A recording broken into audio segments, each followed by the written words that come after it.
ദാമ്പത്യം രചനാ സംഭാഷണം മൈഥിലി മിത്രഭാഗം 96. ആദ്യേട്ടാ. അരികിലായി തൻ്റെ ചൂട് തട്ടി കിടത്തുറങ്ങുന്ന കുഞ്ഞിച്ചക്കനെ ഒന്ന് നോക്കിയിട്ട് ദേവിക കണ്ണു നിറച്ചു. രാത്രിയായപ്പോഴേക്കും അവളെയും കുഞ്ഞിനെയും ലേബർ റൂമിൽ നിന്നും മുറിയിലേക്ക് ഷിഫ്റ്റ് ചെയ്തിരുന്നു. സന്തോഷം കൊണ്ട് പോലും എൻ്റെ ദേവിയുടെ കണ്ണുകൾ ഇനി നിറയരുത്. അവളുടെ ബെഡിനരികിലായി കസേരയിട്ടിരുന്നവൻ പെണ്ണിൻ്റെ കൈ തൻ്റെ കൈക്കുള്ളിൽ പൊതിഞ്ഞു പിടിച്ചു. നിറഞ്ഞ കണ്ണുകൾ ഇടം കൈകൊണ്ട് തുടച്ചിട്ട് അവൾ ആദ്യം നോക്കി വിടർന്നയൊരു ചിരി നൽകി. കുഴപ്പമൊന്നുമില്ലെങ്കിൽ നാളെ തന്നെ ഡിസ്ചാർജ് ചെയ്യാമെന്നല്ലേ ഡോക്ടർ പറഞ്ഞിരിക്കുന്നത്? അവളുടെ സ്നേഹം കണ്ട് കണ്ണു നിറച്ച് അവളുടെ അരികിലായി നിന്ന രാധ ആദിയോട് ചോദിച്ചു. ആ, അങ്ങനെയാ പറഞ്ഞിരിക്കുന്നത്. നാളെ തന്നെ മിക്കവാറും ഡിസ്ചാർജ് ചെയ്തേക്കും, അവൻ മറുപടി നൽകി. പൊടുന്നനെ മുറിയിലേക്ക് അഭിയോടൊപ്പം കയറി വന്ന നീലിമയും കുഞ്ഞുങ്ങളെയും കണ്ടതും ആദി കസേരയിൽ നിന്ന് സന്തോഷത്തോടെ എഴുന്നേറ്റു. വൈകുന്നേരം ആയപ്പോഴേക്കും നീലിമയും കുഞ്ഞുങ്ങളെയും കൂട്ടിക്കൊണ്ടുവരുവാൻ വീട്ടിലേക്ക് പോയതായിരുന്നവൻ. ദേവി. കയ്യിലിരുന്ന നീലനെ ആദിയുടെ കയ്യിലേക്ക് വെച്ചു കൊടുത്തിട്ട് നീലിമ അപ്പോൾ തന്നെ ധൃതിയിൽ ദേവികയുടെ അരികിലേക്ക് ഓടിച്ചെന്നു. ദേ, കുഞ്ഞിച്ചക്കന്മാർക്ക് ഒരനിയൻ വാവ് കൂടെ വന്നിട്ടുണ്ട്. ദേവിക മനസ്സ് നിറഞ്ഞു ചിരിച്ചുകൊണ്ടാണ് അതവളോട് പറഞ്ഞത്. കാവുമ്പാട്ടെ ഞങ്ങളുടെ തത്തക്കുഞ്ഞിൻ്റെ തട്ട് എന്നും താന്നു തന്നെ ഇരിക്കും അല്ലേടാ ആദി? ചേച്ചി പെണ്ണിന് 3 അനിയന്മാർ. ശങ്കരനെ രാധയുടെ കയ്യിലേക്ക് കൊടുത്തിട്ട് ദേവികയുടെ അരികിലായി കിടന്നുറങ്ങുന്ന കുഞ്ഞിച്ചക്കനെ അഭി അപ്പോൾ തന്നെ തൻ്റെ കയ്യിലേക്ക് എടുത്തിരുന്നു. അത് പിന്നെ അങ്ങനെ തന്നെ അഭിയേട്ടാ, അവൾ മതി നമ്മുടെ എല്ലാവരുടെയും പൊന്നുമോളായിട്ട്. അതാണ് അതിൻ്റെ ഒരു ശരി. നീലിമയും കൂടി അഭിയെ പിന്താങ്ങിയപ്പോൾ ദേവികയുടെ കണ്ണുകൾ സന്തോഷം കൊണ്ട് നിറഞ്ഞൊഴുകിയിരുന്നു. കാരണം വേറൊരുത്തൻ്റെ ചോരയായിട്ട് പോലും തത്തക്കുഞ്ഞിനെ സ്വന്തമായി കാണുന്നവരോട് അവൾക്കപ്പോൾ തീർത്താൽ തീരാത്ത നന്ദിയും കടപ്പായുമായിരുന്നു ഉള്ളിൽ നിറഞ്ഞത്. അഭിയച്ചേ, അനിയന്മാരെ കൊണ്ടുവന്നോ? ജിത്തിൻ്റെ കൂടെ പുറത്തേക്ക് പോയ തത്തമ്മ അപ്പോഴാണ് അവനോടൊപ്പം അകത്തേക്ക് കയറി വന്നത്. ശങ്കരനെയും നീലനെയും മുറിയിൽ കണ്ടതും പെണ്ണ് തുള്ളിച്ചാടിക്കൊണ്ട് അവരുടെ അരികിലേക്ക് പാഞ്ഞു എന്നു. അച്ഛേ, ശങ്കുവിനെ നീലുവിനെ അനിയൻവാവയെ കാട്ടിക്കൊടുത്തോ? ആദിയുടെ കയ്യിലായി ഉറങ്ങിക്കിടക്കുന്ന നീലൻ്റെ കവിളിൽ ഒന്ന് തോണ്ടിക്കൊണ്ട് തത്തമ്മ ഉത്സാഹത്തോടെ ചോദിച്ചു. ഇല്ലടി പൊന്നെ, ഇവൻ ഉറങ്ങുമല്ലായിരുന്നോ? അതുകൊണ്ട് അച്ഛ കാണിച്ചില്ല. നീലന് ശങ്കരനെ എഴുന്നേൽക്കുമ്പോൾ നമുക്ക് കുഞ്ഞാവയെ കാട്ടിക്കൊടുക്കാം കേട്ടോ. ആദി അപ്പോഴേക്കും അവളെയും കൂടി ചേർത്ത് പിടിച്ചിരുന്നു. ആദി, ദേവനോട് നീ ഇവളുടെ കാര്യം വിളിച്ചു പറഞ്ഞായിരുന്നോ? പെട്ടെന്ന് എന്തോ ഓർമ്മയിൽ അഭി അവനോട് തിരക്കി. ആ, പറഞ്ഞിരുന്നു. അത്രയും നേരം സന്തോഷത്തോടെ ഇരുന്നവൻ്റെ മുഖം പെട്ടെന്ന് ചെറുതായിട്ടൊന്നും മ്ലാനമായി. അവൻ പറഞ്ഞില്ല മോനെ, ഞാനാ വിളിച്ചു പറഞ്ഞ്. എത്രയൊക്കെ ആണെങ്കിലും അതൊക്കെ നമ്മൾ ചെയ്യേണ്ട കാര്യങ്ങൾ തന്നെയാണ്. വരുമോ കാണുകയോ ഒക്കെ ചെയ്യേണ്ടത് അവരുടെ ഇഷ്ടമാണ്. ദേവനും അവൻ്റെ ഭാര്യയ്ക്കും ഇപ്പോൾ തിരിച്ചറിവുകൾ വന്നു തുടങ്ങിയത് കൊണ്ട് ചിലപ്പോൾ കുഞ്ഞിനെ കാണാൻ വന്നേക്കും. രാധ കൂട്ടിച്ചേർത്തു. നന്നായമ്മേ, ആദ്യം എന്തായാലും ഇക്കാര്യം അവരെ വിളിച്ചു പറയില്ലെന്ന് എനിക്ക് ഉറപ്പുണ്ടായിരുന്നു. കയ്യിലിരുന്ന കുഞ്ഞുമാവ ഒന്ന് ചിണുങ്ങിയതും അഭി അവനെ ഒന്ന് ആട്ടിക്കൊണ്ട് ദേവികയുടെ അരികിലായി തന്നെ തിരിച്ചു കിടത്തി. കുഞ്ഞിന് വിശന്നിട്ടാണെന്ന് തോന്നുന്നു, പാല് കൊടുക്കണം ദേവികയെ. കയ്യിലിരുന്ന് ഉറങ്ങുന്ന ശങ്കരനെ ബൈസ്റ്റാൻഡർ ബെഡിലേക്ക് കിടത്തിയിട്ട് രാധ അപ്പോൾ തന്നെ ദേവികയുടെ അരികിലേക്ക് നീങ്ങിയതും മുറിയിലുണ്ടായിരുന്ന പുരുഷപ്രജകൾ പെട്ടെന്ന് പുറത്തേക്ക് ഇറങ്ങി നിന്നു. അമ്മയ്ക്കൊരു യാത്ര പോകാൻ വയ്യാത്തത് കൊണ്ട് മാത്രമാണ് നീ ഇപ്പോൾ എൻ്റെ കൂടെ വരുന്നത്. അല്ലാതെ ദേവൻ്റെ ഭാര്യ എന്ന ലെവലിലാണെന്ന് കരുതിയെങ്കിൽ നിനക്ക് തെറ്റി. ഹോസ്പിറ്റലിന് മുൻപിൽ കാർ നിർത്തി ഇറങ്ങുന്നതിന് മുൻപ് തന്നെ ദേവൻ അവളോട് ഒരു വട്ടം കൂടി അക്കാര്യം ഓർമ്മിപ്പിച്ചു. ആ, വീട്ടിൽ നിന്ന് ഇറങ്ങുന്നതിന് മുൻപ് തൊട്ട് കേൾക്കുന്ന കാര്യമായതുകൊണ്ട് തന്നെ ദിവ്യ തലയാട്ടി സമ്മതം മൂളിയതല്ലാതെ അതിനൊരു മറുപടി കൊടുക്കാൻ പോയില്ല. ഇങ്ങനെ ഒരു കാര്യത്തിന് ദേവൻ കൂടെ കൂട്ടിയത് തന്നെ മഹാഭാഗ്യം എന്നവൾ മനസ്സിൽ ചിന്തിച്ചു പോയി ആ നേരം. അല്ലെങ്കിൽ തന്നെ താൻ ദേവേട്ടൻ്റെ കുടുംബത്തോട് ചെയ്തു കൂട്ടിയ പാപങ്ങൾക്കൊക്കെ എന്ത് ശിക്ഷ തന്നാലും അതൊന്നും പരകരമാവുകയില്ല. പക്ഷെ ഇപ്പോഴും ദേവേട്ടൻ്റെ കുടുംബം ഈ അനാഥപ്പെണ്ണിനോട് ദയ കാട്ടുന്നുണ്ട്. ആ വീട്ടിൽ അന്തി ഉറങ്ങാൻ ഇടം നൽകുന്നുണ്ട്, ഭക്ഷണം നൽകുന്നുണ്ട്, ഉടുക്കാൻ വസ്ത്രങ്ങൾ നൽകുന്നുണ്ട്, തൻ്റെ ചികിത്സയ്ക്കുള്ള പണം ചെലവാക്കുന്നുണ്ട്. ഇത്രയൊക്കെ താൻ അവരെ ദ്രോഹിച്ചിട്ടും ഇപ്പോഴും ചേർത്ത് പിടിക്കുക മാത്രമേ ഈ പാവങ്ങൾ ചെയ്യുന്നുള്ളൂ. അത് ഓർത്തുകൊണ്ടാണ് ദിവ്യ കാറിൽ നിന്ന് ഇറങ്ങിയതും ദേവൻ്റെ പിന്നാലെ ഹോസ്പിറ്റലിനുള്ളിലേക്ക് നടന്നതും. രാവിലത്തെ തണുത്ത അന്തരീക്ഷം അവളിൽ ചെറിയ തണുപ്പ് പടർത്തിയിരുന്നു. കൊച്ചിനെയും ദേവികയും ഞാൻ വീട്ടിലേക്ക് കൂട്ടും. പണ്ടത്തെ പോലെ അവരോട് പോരെടുക്കാനാണ് നിന്റെ വിചാരമെങ്കിൽ പിന്നെ നീ എൻ്റെ കൊച്ചിൻ്റെ അമ്മയായിട്ട് പോലും എൻ്റെ വീട്ടിൽ ഒരു രാത്രി പോലും വാഴില്ല. മുകളിലേക്കുള്ള പടികൾ കയറുന്നതിന് മുൻപ് അവൻ വീണ്ടും ഒരു ഓർമ്മപ്പെടുത്തൽ കൂടി നടത്തി. ആ, ഇത്തവണ മൂളലിനോടൊപ്പം തന്നെ ദിവ്യയുടെ കണ്ണുകൾ നിറഞ്ഞൊഴുകുക കൂടെ ചെയ്തിരുന്നു. പറയട്ടെ, കുത്തി കുത്തി പറയട്ടെ, കേൾക്കാൻ താൻ ബാധ്യസ്ഥ തന്നെയാണ്. തോളിൽ കിടക്കുന്ന കോട്ടൺ ഷോളിൻ്റെ അറ്റം കൊണ്ട് അവൾ കണ്ണുകൾ രണ്ടും അമർത്തി തുടച്ചു. രാധമ്മ പറഞ്ഞതനുസരിച്ച് റൂം നമ്പർ 110. അത് നോക്കി ഉറപ്പു വരുത്തിയതിന് ശേഷമാണ് ദേവൻ ആ മുറിയുടെ ചാരിയിട്ടിരിക്കുന്ന വാതിൽ തുറന്ന് അകത്തേക്ക് കയറിയത് തന്നെ. അങ്ങോട്ടേക്ക് കയറി ചെന്നപ്പോൾ അവൻ ആദ്യം കണ്ടത് മടിയിൽ കുഞ്ഞിനെയും വെച്ചുകൊണ്ട് ബെഡിൽ ചാരിയിരിക്കുന്ന ദേവികയാണ്. അടുത്തായി എന്തൊക്കെയോ ബാഗിൽ അടുക്കിപ്പെറുക്കി വെച്ചുകൊണ്ട് രാധയും നിൽപ്പുണ്ടായിരുന്നു. നിങ്ങളോ? അകത്തേക്ക് കയറി വായോ. അവരെ കണ്ട ഉടനെ തന്നെ വെറുപ്പോ ദേഷ്യമോ ഒന്നും കാട്ടാതെ രാധ അകത്തേക്ക് ക്ഷണിച്ചു. ഒരു ചിരിയോടെ തന്നെ ദേവൻ മുറിയുടെ ഉള്ളിലേക്ക് കയറി വന്നു. പിന്നിലായി ഒരു വിളറിയ ചിരി ചിരിച്ചുകൊണ്ട് ദിവ്യയും. തന്നെയും കുഞ്ഞിനെയും കാണാൻ വന്ന ഏട്ടനെയും ഏട്ടത്തിയെയും കണ്ടപ്പോൾ ദേവികയുടെ മുഖവും പ്രകാശിച്ചിരുന്നു. എങ്ങനുണ്ട് ദേവി നിനക്കിപ്പോൾ? അവളുടെ മടിയിൽ കിടന്നുറങ്ങുന്ന കുഞ്ഞിനെ കയ്യിലേക്ക് വാത്സല്യത്തോടെ എടുത്തുകൊണ്ട് അവൻ ചോദിച്ചു. നന്നായിരിക്കുന്നു ഏട്ടാ. മറുപടി പറഞ്ഞത് ദേവനോടായിരുന്നെങ്കിലും ദിവ്യയെ നോക്കി അവളൊന്ന് പുഞ്ചിരിച്ചിരുന്നു. കുഞ്ഞിനെ താലോലിക്കുന്നതിനിടയിൽ ഒരിക്കൽ പോലും ദേവൻ ആ കുരുന്നിനെ ദിവ്യയുടെ നേർക്ക് കാട്ടിയില്ല. അത് മനസ്സിലാക്കി ദേവികയാണ് കുഞ്ഞിനെ വാങ്ങി ചേട്ടത്തിയുടെ കയ്യിലേക്ക് കൊടുത്തത്. വീണ്ടും കുറച്ച് നിമിഷങ്ങൾ കൂടി അവരവിടെ ഇരുന്നു കുശലങ്ങൾ പറഞ്ഞുകൊണ്ട്. ഇവളെയും കുഞ്ഞിനെ വീട്ടിലേക്ക് കൂട്ടിക്കൊണ്ടുപോകാനാ ഞാനിപ്പോൾ വന്നേ. അമ്മയ്ക്ക് ഇത്ര വരെ യാത്ര ചെയ്യാൻ കഴിയില്ല. അതുകൊണ്ടാണ് ഞങ്ങൾ ഒറ്റയ്ക്ക് വന്നത്. ആൻറ്റി സമ്മതിക്കണം. 90 കഴിഞ്ഞ് ചടങ്ങ് പോലെ തിരിച്ച് ഞങ്ങൾ അവളെ കാവുമ്പാട്ടേക്ക് കൊണ്ടുവന്ന് വിട്ടോളാം. സംസാരത്തിനിടയിൽ എപ്പോഴോ ദേവൻ തൻ്റെ വരവിൻ്റെ പിന്നിലുള്ള ഉദ്ദേശം രാധയോടായി തുറന്നു പറഞ്ഞു. അത് പിന്നെ ഏട്ടാ, പറയുന്നതുകൊണ്ട് ഏട്ടനൊന്നും തോന്നരുത്. എനിക്കിവരെയൊക്കെ വിട്ടുപോരുന്നതിൽ ഇത്തിരി സങ്കടമുണ്ട്. എനിക്ക് പ്രസവ ശുശ്രൂഷ ചെയ്യാൻ ഇവിടുത്തെ അമ്മയുണ്ടല്ലോ. അതുകൊണ്ട് അമ്മയോട് സങ്കടപ്പെടരുതെന്ന് പറയണം. രാധ എന്തോ മറുപടി പറയാനായി തുടങ്ങിയതും അവരെ പറയാൻ അനുവദിക്കാതെ ദേവിക പെട്ടെന്ന് ഇടയിൽ ചാടിക്കയറി പറഞ്ഞു. അല്ല മോളെ, അങ്ങനെയല്ല. അതൊരു ചടങ്ങല്ലേ. അതുമല്ല, അമ്മയ്ക്ക് ഇങ്ങോട്ട് വന്ന് കുഞ്ഞിനെ കാണാനും പറ്റിയ അവസ്ഥയിലല്ലല്ലോ. ദേവൻ വീണ്ടും അവളോട് കെഞ്ചി. അതൊന്നും സാരമില്ല ഏട്ടാ. എനിക്ക് എടുക്കാനും നടക്കാനും ഒക്കെ ആവുമ്പോൾ ഞാൻ കുഞ്ഞുമായി വീട്ടിലേക്ക് അങ്ങോട്ടേക്ക് വന്നോളാം. വളരെ ശാന്തമായിട്ടാണെങ്കിലും ഒരു വാശി പോലെയായിരുന്നു ദേവികയുടെ ആ നേരത്തെ സംസാരം. ആൻറ്റിയെങ്കിലും ഒന്ന് പറഞ്ഞു കൊടുക്കുമോ? ദേവൻ അവളെ എന്തു പറഞ്ഞ് അനുനയിപ്പിക്കണേ എന്നറിയില്ലായിരുന്നു. അവളുടെ ഇഷ്ടം പോലെ ആവട്ടെ ദേവാ.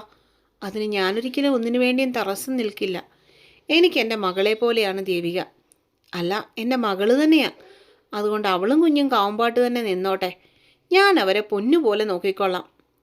രാധയൊന്ന് ചിരിച്ചുകൊണ്ട് പറഞ്ഞതും പിന്നീട് ദേവനൊന്നും സംസാരിക്കാൻ പറ്റാണ്ടായി.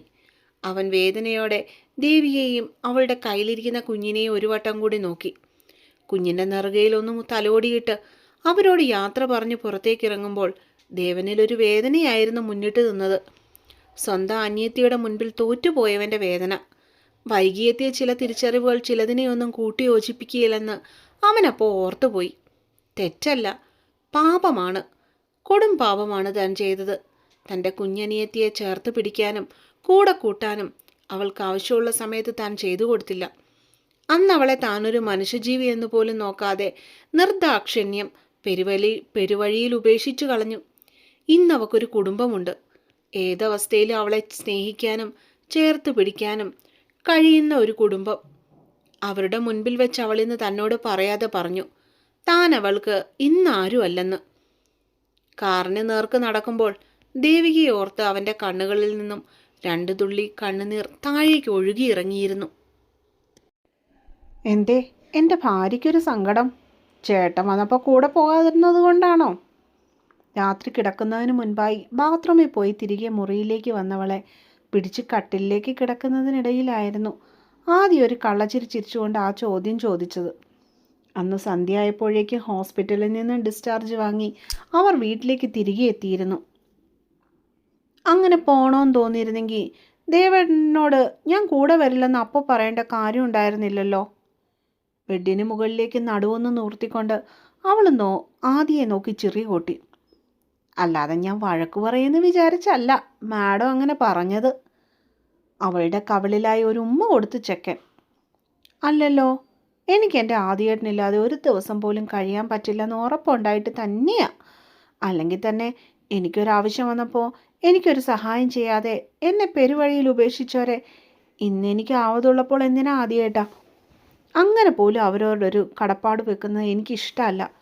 പിന്നെ ഞാൻ ആ വീട്ടിൽ പോകുന്നതും കാണുന്നതൊക്കെ അവരുടെ രക്തബന്ധം ആയതുകൊണ്ടാണ്, അല്ലാതെ ആദിയേട്ടൻ പറയുന്നത് പോലെ ഒന്നുമല്ല. കാര്യം ഗൗരവത്തോടെയാണ് തുടങ്ങിയതെങ്കിലും പെണ്ണ് അവസാനമായപ്പോഴേക്കും പരിഭവത്തോടെ ചുണ്ടുകൾ കൂട്ടിയിരുന്നു. എന്നാലും നിന്റെ ചേട്ടച്ചാര് വന്ന് ഇങ്ങനെയൊക്കെ പറഞ്ഞ സ്ഥിതിക്ക് നിനക്ക് കൂടെ പോകാമായിരുന്നു. അവൻ പെണ്ണിനെ പിന്നെയും ചൊറയാൻ വേണ്ടി ചെന്നു. ആദി പെറ്റ് കിടക്കുന്ന പെണ്ണാ. തമാശയ്ക്കാണെങ്കിൽ പോലും ചുമ്മാ അവിടെ മനസ്സ് വിഷമിപ്പിക്കാൻ നോക്കണ്ട. അവൾ എങ്ങനെ ആര് വന്നാലും വിളിച്ചാലും ഇവിടെ ഉള്ളവരെ ഇട്ടെറിഞ്ഞു പോകില്ലെന്നുള്ള കാര്യം നിനക്കുറപ്പുള്ളതല്ലേ. പിന്നെ എന്തിനാടാ ഈ കുശുമ്പ്? ചെക്കൻ ഇപ്പോൾ വന്ന് വന്ന് കുഞ്ഞു പിള്ളേരെ പോലെ 2 പിള്ളേരുടെ അപ്പനായി. മകൻ്റെ സംസാരം കേട്ട ആ മുറിയിലേക്ക് കയറി ചെന്ന രാധമ്മയാണ് അവനുള്ള മറുപടി കൊടുത്തത്. ആദ്യം അത് കേട്ട് ഉള്ളിൽ ചിരിച്ചുവെങ്കിലും ദേവികയെ നോക്കി കണ്ണുരുട്ടി കാട്ടുകയാണ് ചെയ്തത്. നീ എന്തിനാ ഇവിടെ കിടന്ന് പരുങ്ങുന്നേ? ഇന്ന് തൊട്ട് അവിടെയും കൊച്ചിൻ്റെയും കൂടെ ഞാൻ കിടന്നോളാം. കൊച്ചി രാത്രി കിടന്ന് കരയും, എപ്പോഴും എടുത്തോണ്ടിരിക്കേണ്ടി വരും. നീ നിന്റെ മുറിയിൽ പോയി കിടക്കാൻ നോക്ക്.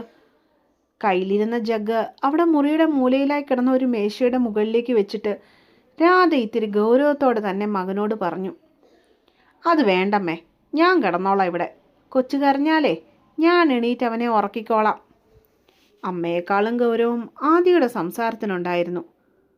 അവക്കെന്തേലും ആവശ്യം വന്നാലോ? അവരപ്പോൾ തന്നെ എടുത്തു ചോദിച്ചു. അത് ഞാൻ നോക്കിക്കോളാം, അമ്മ പോയി കിടന്നുറങ്ങാൻ നോക്ക്. ദേവിക കിടക്കുന്ന വശത്തെ കസേരയിലേക്കായി ഇരുന്നു കൊണ്ട് അവൻ അവസാനമായി പറഞ്ഞു. അതൊക്കെ തൻ്റെ അവകാശമാണെന്ന് പറയാതെ പറഞ്ഞുകൊണ്ട്. ആ, തത്തമ്മയെ ഞാൻ അവിടെ എൻ്റെ കൂടെ കിടത്തിക്കോളാം. എന്തുണ്ടെങ്കിലും വിളിക്കണം, മറക്കാതെ. മുറിയിൽ നിന്നും പുറത്തേക്ക് ഇറങ്ങി പോകുമ്പോൾ അവരുടെ ചുണ്ടിലൊരു കുഞ്ഞി ചിരിയുണ്ടായിരുന്നു. തൻ്റെ മകൻ്റെ ജീവിതത്തിലും സന്തോഷങ്ങൾ മാത്രം ഉണ്ടാകുന്ന കാലം വന്നല്ലോ എന്ന ഓർമ്മയിൽ. എൻ്റെ ദേവിയെ ഞാൻ നോക്കിയാൽ പോരെ? അമ്മ പോയെന്ന് ഉറപ്പായതും അവളുടെ നെറുകയിൽ കൂടി ആദി വാത്സല്യത്തോടെ ഒന്ന് തഴുകിക്കൊണ്ട് തിരക്കി. മതി, ആദ്യേട്ടൻ തന്നെ നോക്കിയാൽ മതി. അവൻ്റെ കൈപ്പത്തിയെടുത്ത് മെല്ലെ കവളിന് കീഴിലായി അവൾ വെച്ചു. എന്നാലും ദേവൻ്റെ കൂടെ പോകായിരുന്നു. ചക്ക വീണ്ടും ചിരിയോടെ അവളോട് കുറുമ്പിന് ചെന്നു. ഞാൻ പോയിരുന്നെങ്കിൽ ആദ്യേട്ടൻ എന്ത് ചെയ്യുമായിരുന്നു? അവൾ തിരിച്ചു ചോദിച്ചു. എന്ത് ചെയ്യാൻ? അപ്പോൾ തന്നെ നിൻ്റെ വീട്ടിലേക്ക് വന്ന് നിന്നെ നമ്മുടെ കൊച്ചിനെ എടുത്ത് ഇവിടെ കൊണ്ടുവന്ന് കിടത്തിയേനെ. നിങ്ങളെ നോക്കാനേ ഒരുത്തൻ്റെ ആവശ്യം എനിക്കില്ല. അതിന് ഞാൻ മാത്രം മതി. ഉണ്ടാക്കാൻ അറിയാമെങ്കിൽ ബാക്കി നോക്കാനും ഈ ആദിക്കറിയാം. പെണ്ണിൻ്റെ കവിളിൽ ഇടവേളവില്ലാതെ ചുംബിച്ചുകൊണ്ടാണ് ചെക്കൻ അത് വീറോടെ പറഞ്ഞത്. അതെയോ? അവൻ്റെ ആ സംസാരം കേട്ടപ്പോൾ പ്രസവശേഷമുള്ള ദേഹത്തിൻ്റെ അസ്വസ്ഥതകൾ പോലും അവൾ മറന്നുപോയിരുന്നു. എന്തേ, ദേവിക ആദിദേവൻ ഇക്കാര്യത്തിൽ വല്ല സംശയമുണ്ടോ? അവൻ്റെ വലത്തെ പുരികം സംശയത്തോടെ ഒന്ന് ഉയർന്നു പൊങ്ങി. ഇല്ലേ, ഒട്ടുമില്ല. അവൾ ഒരു ചിരിയോടെ പറഞ്ഞതും അവളിലെ ആ ചിരി അവൻ്റെ ചൊടികളിലേക്ക് അധികം താമസമില്ലാതെ പടർന്നിരുന്നു. എന്നാൽ എൻ്റെ പെണ്ണ് ഉറങ്ങിക്കോ. ഞാൻ പോയി എൻ്റെ കുഞ്ഞിപ്പെണ്ണിനെ നോക്കിയിട്ട് വേഗം വരാം. കള്ളി അവളുടെ മുത്തശ്ശൻ്റെ കൂടെ കയറി കിടന്നുറങ്ങി കാണും. ആദ്യമെല്ലെ കസേരയിൽ നിന്ന് എഴുന്നേറ്റ് പുറത്തേക്ക് ഇറങ്ങിപ്പോയതും അരികിൽ ഉറങ്ങിക്കിടക്കുന്ന കുഞ്ഞിച്ചക്കനെ ദേവിക വാത്സല്യത്തോടെ ഒന്ന് തലചരിച്ചു നോക്കി. എന്നിട്ട് മെല്ലെ കണ്ണുകൾ പൂട്ടി അടുത്ത ഉറക്കത്തിനായി. എന്തിനാ അമർ നീ ഇങ്ങനെ ടെൻസ്ഡ് ആവുന്നേ? ജീവിതകാലം മുഴുവനും ഞാൻ നിൻ്റെ കൂടെ കാണില്ലേ? ഭാര്യയും മക്കളും പോയെങ്കിൽ പോട്ടെന്നേ, നിനക്ക് ഞാനില്ലേ? ഹോട്ടൽ മുറിയിൽ അയാളോട് ചേർന്നിരിക്കുമ്പോൾ അമറിൻ്റെ കോടിക്കണക്കിന് വിലയുള്ള സ്വത്തിന് മേലെയായിരുന്നു ജീനിയുടെ കണ്ണുകൾ. അത് പിന്നെ എനിക്കറിയില്ലേ എൻ്റെ സുന്ദരിക്കുട്ടി, നീ എൻ്റെ ഭാര്യയെപ്പോലെയല്ല, എന്നെ മനസ്സിലാക്കുന്നവളാണ്. അവൾക്ക് എൻ്റെ സ്വഭാവം പിടിക്കത്തില്ലെന്നും പറഞ്ഞ് 5 വർഷങ്ങൾക്ക് മുമ്പ് എന്നെ ഇട്ടിട്ട് പോയത്. കൂടെ എൻ്റെ മോനെയും കൊണ്ടുപോയി. I was very worried. അയാൾ കയ്യിലിരിക്കുന്ന ഗ്ലാസ് വീണ്ടും ഒരു വട്ടം കൂടി നിറച്ചു. അത് പിന്നെ എനിക്കറിയില്ലേ, അമറിനെ പോലെയുള്ളൊരു നല്ല ഭർത്താവിനെ അവർ ഡിസേർവ് ചെയ്തിട്ടില്ല. അതന്നെ കാര്യം. പ്രായം ഇത്തിരി കൂടിപ്പോയാലും അത് തന്നെയാണ് അമറിലേക്ക് എന്നെ വലിച്ചടുപ്പിച്ച കാര്യവും. അതിനല്ലേ നമ്മുടെ കമ്പനിയിലെ സ്റ്റാഫുകൾ എന്നെ നോക്കി കളിയാക്കുന്നത്. കാശ് കണ്ട് കമ്പനിയുടെ സിഇഒയെ ഞാൻ വളച്ചെടുത്തുവെന്നല്ലേ അവരിപ്പോൾ പറഞ്ഞുകൊണ്ട് നടക്കുന്നേ. അവൾ കപട പരിഭവത്തോടെ അയാളോട് ഒന്നുകൂടി മുട്ടിയിരുന്നു. നീ എന്തിനാടി അവർ പറയുന്നതൊക്കെ കേൾക്കുന്നത്? നീ ഞാൻ പറയുന്നത് കേട്ടാൽ മതി. നമുക്കിങ്ങനെ ജീവിക്കാം മടുക്കുവോളം. No arguments, no worries. കയ്യിലിരിക്കുന്ന ഗ്ലാസ്സിലെ പാനീയം അപ്പാടെ വായിലേക്ക് കമഴ്ത്തുമ്പോൾ ജീനയുടെ മാത്രമായിരുന്നു അയാളുടെ മനസ്സിലുണ്ടായിരുന്നത്. അയാളുടെ വാക്കുകൾ ഒരു കുളിര് പോലെയാണ് ജീനയുടെ നെഞ്ചിൽ തറച്ചു കയറിയത്. തന്നെ മടുത്തുവെന്ന് അമറിൻ്റെ വായിൽ നിന്ന് വീഴുന്നതിന് മുൻപേ തന്നെ ആ കമ്പനിയുടെ സിഇഒ പോസ്റ്റ് തൻ്റെ കൈക്കുള്ളിൽ ഭദ്രമായിരിക്കണമെന്ന് അവൾ ആ സമയം സ്വപ്നം കണ്ടു. അമർ എന്താണെന്നും അയാളുടെ സ്വഭാവം എന്താണെന്നും മനസ്സിലാക്കാത്ത ഒരുവളുടെ പാഴ് സ്വപ്നങ്ങൾ. അതുതന്നെ, അതാണ് എനിക്ക് വേണ്ടത്. No arguments, no worries. ജീവിതം ആസ്വദിക്കാനുള്ളതാണ്. അത് ആസ്വദിച്ച് തന്നെ തീർക്കണം. അതിനിടയിൽ ഭാര്യ ഭർത്താവ് എന്നൊക്കെയുള്ള ചിന്തകളൊന്നും ഒരിക്കലും ഉണ്ടാവാൻ പാടില്ല. അതൊക്കെ കമ്മിറ്റ്മെൻറ്റ്സ് ആണ് അമർ, നമ്മളെ ഊരാക്കുടുക്കിലേക്ക് നയിക്കുന്ന വള്ളിക്കെട്ടുകൾ. അയാളുടെ മടിയിലേക്ക് വലിഞ്ഞു കയറിയിരുന്നു കൊണ്ട് ആ ചുണ്ടുകൾ കവരുമ്പോൾ ഇഷ്ടമില്ലാത്തതിൻ്റെ ഗന്ധത്തെ പോലും അവൾ ഇഷ്ടപ്പെടുവാൻ പഠിച്ചിരുന്നു. നാളെ വിധി അവൾക്ക് കാത്തുവെക്കുന്ന എന്താ അറിയാതെ ആ രാത്രി മുഴുവനും അയാളിലെ ദാഹത്തെ അവൾ തീർത്തു കൊടുത്തിരുന്നു പുലരുവോളം. അപ്പോൾ അടുത്ത